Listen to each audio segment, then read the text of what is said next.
ಇದಾದ ನಂತರ ಕೊನೆಯಲ್ಲಿ ಎಲ್ಲ ಅತಿಥಿಗಳು ಮತ್ತು ಪೂಜ್ಯ ಶ್ರೀಗಳ ಮಾತಿನ ನಂತರ ನಿಮಗೆ ಅವಕಾಶವನ್ನು ಕೊಡಲಾಗುತ್ತೆ. ಅಲ್ಲಿವರೆಗೆ ತಾವು ತಾಳ್ಮೆಯಿಂದ ಸಹಕರಿಸಬೇಕು ಅಂತ ವಿನಂತಿ ಮಾಡ್ತೇನೆ. ಶ್ರೀಮತಿ ಸುನಂದ ನಾರಾಯಣ ಸ್ವಾಮಿ ಅವರು ಕೂಡ ಈ ಸಂದರ್ಭದಲ್ಲಿ ತಮ್ಮ ಉಪಸ್ಥಿತಿಯನ್ನ ನೀಡಬೇಕು ಅಂತ ಹೇಳಿ ಕೋರ್ತೇನೆ.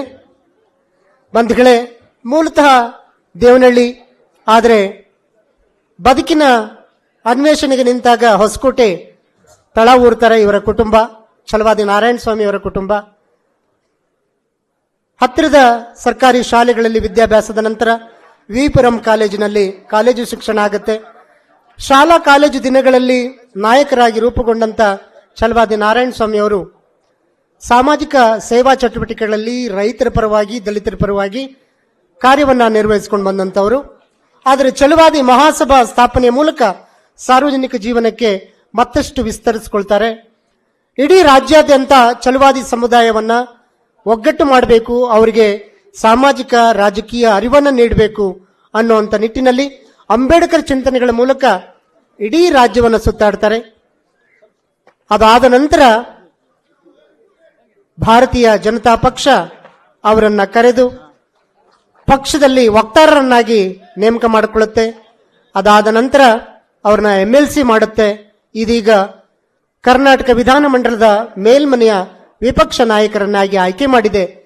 ಈ ಸಂತೋಷಕ್ಕಾಗಿ ಈ ಅಭಿನಂದನೆ ಸಮಾರಂಭ. ದಯವಿಟ್ಟು ಚಪ್ಪಾಳೆಗಳು ಬರಲಿ, ಸಂತೋಷದ ಚಪ್ಪಾಳೆ, ಖುಷಿಯ ಚಪ್ಪಾಳೆ, ಸಂಭ್ರಮದ ಚಪ್ಪಾಳೆ.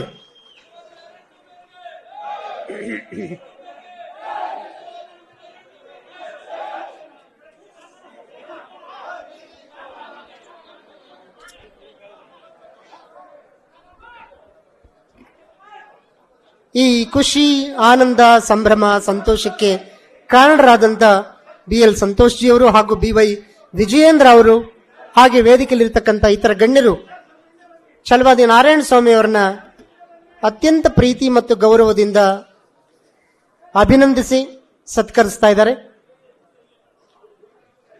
ದಯವಿಟ್ಟು ಗುಂಪು ಆಗೋದು ಬೇಡ.